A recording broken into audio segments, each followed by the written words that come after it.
Olá, seja bem-vindo a mais uma aula do nosso curso de linguagem SQL.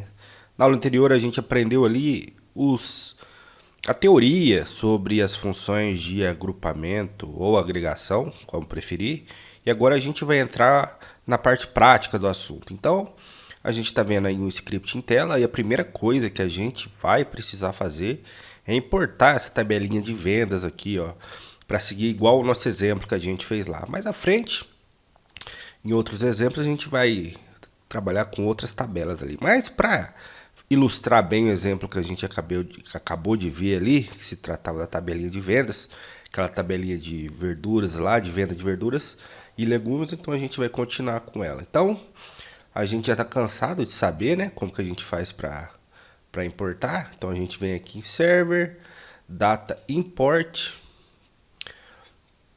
vou selecionar aqui, já estava até selecionado, então para você que vai importar aí também, a gente vai selecionar aqui a nossa tabela de vendas. Vai mandar abrir, ela vai trazer para cá as informações. A gente não pode esquecer de selecionar o nosso banco de dados cursos para onde vai estar hospedada a nossa tabela. E aqui a gente seleciona Dump Structure and Data, como a gente já sabe. Se não estiver aparecendo para você, como eu já disse nas outras aulas, só a gente vir aqui em Import Progress e o botão vai aparecer. A gente vai mandar importar. Ele importou a nossa tabelinha de vendas aqui. Então, vamos fechar aqui. Vamos atualizar aqui a tabela de curso. E ela já aparece aqui pra gente. Então, pessoal, a primeira coisa que a gente vai fazer vai ser estudar esse primeiro comando aqui. Vou dar um select na nossa tabela de vendas para ver o que aparece pra gente. Então, o que a gente tem aqui, ó? A gente tem a simulação de uma venda. Então, a gente tem um código da venda, o produto que foi vendido, no caso, alface, tomate, produtos de varejão. O tipo do produto, se é verdura, se é legume. Null aqui quando não é nenhum dos dois. Aqui é o valor. A gente deixou arredondado aqui para facilitar o cálculo para a gente. E aqui é a data da venda. A venda foi efetuada em 3 dias. Então, a gente tem o registro da venda, só para vocês entenderem. Tem o registro da venda, o produto que foi vendido, o tipo do produto, o valor, no caso R$8, e a data da venda. Ok, pessoal? Então vamos lá. A gente aprendeu ali como funcionam as funções de agregação. Então a primeira que a gente vai estudar é a mais básica delas, né? E a mais conhecida talvez, que é a função de soma, função SUM, que também está presente no Excel. Para quem trabalhou com Excel, já usou Excel, a gente tem ali também a função SUM, que soma os valores das células. E aqui vai funcionar de maneira semelhante. A gente vai somar esses valores aqui. Perceba que a gente não está passando nenhum filtro e fazendo nenhuma condição. A única coisa que a gente está fazendo aqui é dando um select, pedindo para somar o campo valor, que é esse campo que a gente tem aqui, da tabela vendas, ok? Então vamos lá, vamos executar.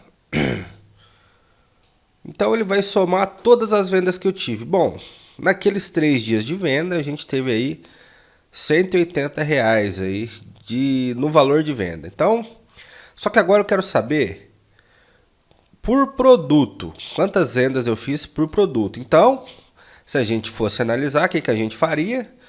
A gente viria aqui e colocaria a tabela, a coluna produto, né? Além da soma, a gente colocaria a coluna produto, certo? Então, aparentemente, assim que funciona, então é para dar certo. Vamos fechar aqui a caneta e vamos executar. Só que aí surge o primeiro problema. A gente sabe que no total a gente vendeu 180, né? E não de alface, então tem alguma coisa errada aqui. Bom, pessoal, esse aí é o primeiro erro que pode acontecer, que eu mencionei. Em alguns gerenciadores de banco de dados, eu testei no SQL Server da Microsoft, essa query nem executa, ela dá um erro. Aqui no MySQL ela executou, mas perceba que ela trouxe o resultado errado para a gente. A gente olhando para nossa tabela, a gente sabe que a gente vendeu outras coisas, não foi só alface, né? Então como a gente resolve isso? A gente chegou a falar das funções de agrupamento também lá no slide, né? Então o que a gente precisa fazer? Vamos dar uma olhada aqui. A gente seleciona a coluna, certo? E o valor de soma, até aí tudo bem. Só que aqui a gente vai colocar um item a mais. A gente vai falar para o gerenciador, olha, faça a soma, mas agrupe por produto. Então a gente utiliza a cláusula group by. Se a gente fosse fazer uma tradução livre sobre esse assunto, seria como agrupe por produto, ou seja, faça soma, mas faça soma por produto, ok?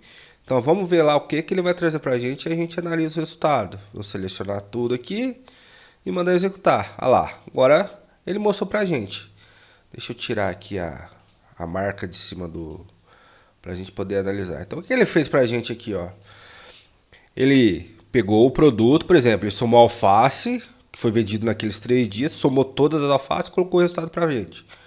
Almeirão, o que ele fez? Somou tudo que foi vendido e colocou o almeirão aqui pra gente.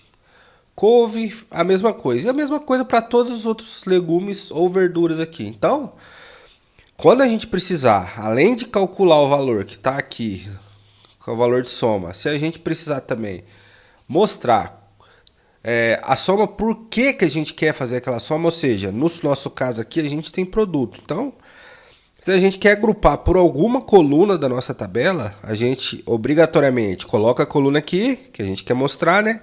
Que vai ser essa coluna, e manda agrupar por ela. Isso é obrigatório. Se a gente não fizer isso, dá errado, viu, pessoal? Então, a gente agrupa por coluna.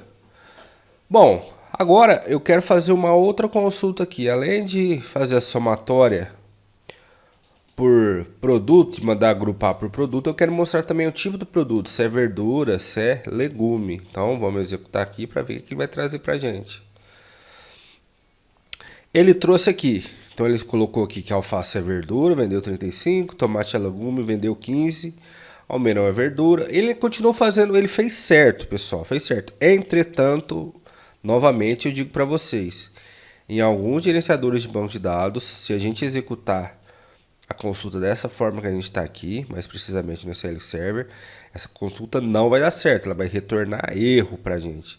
Por quê? Baseado na sintaxe do SQL, toda coluna, isso é um macete importante para a gente aprender, toda coluna que eu colocar na lista aqui e ela estiver junto com uma função agregadora, ou uma função de agrupamento, no caso a função que a gente está falando de agrupamento é a função sum, obrigatoriamente ela tem que estar aqui na cláusula group by. Então essa coluna tipo de produto, ela tem que aparecer aqui também. Aí a gente consegue agrupar, entendeu? Então essa consulta que a gente está mostrando aqui, em algum gerenciador de banco de dados, ela pode dar o erro. No SQL Server é certeza que ela dá erro, porque obrigatoriamente a coluna que a gente está aqui, que a gente utilizar aqui, junto com a função de agrupamento, a gente tem que colocar ela no group by. Ok? Aqui a gente fez um outro exemplo, utilizando o tipo de produto, né? Que é só para mostrar para vocês que ele fez a somatória. Aqui a gente não está mostrando o produto, perceba, a gente está mostrando só o tipo do produto. Então, quando a coluna não está presente aqui, a gente não precisa colocá-la aqui. Então, esse foi o primeiro exemplo aí que a gente fez com a cláusula, com a instrução sum. A gente vai fazer mais algumas aulas aí para entender mais o funcionamento dela, inclusive com outras tabelas mais complexas. Ok, pessoal? Então aguardo vocês na nossa próxima aula. Até mais.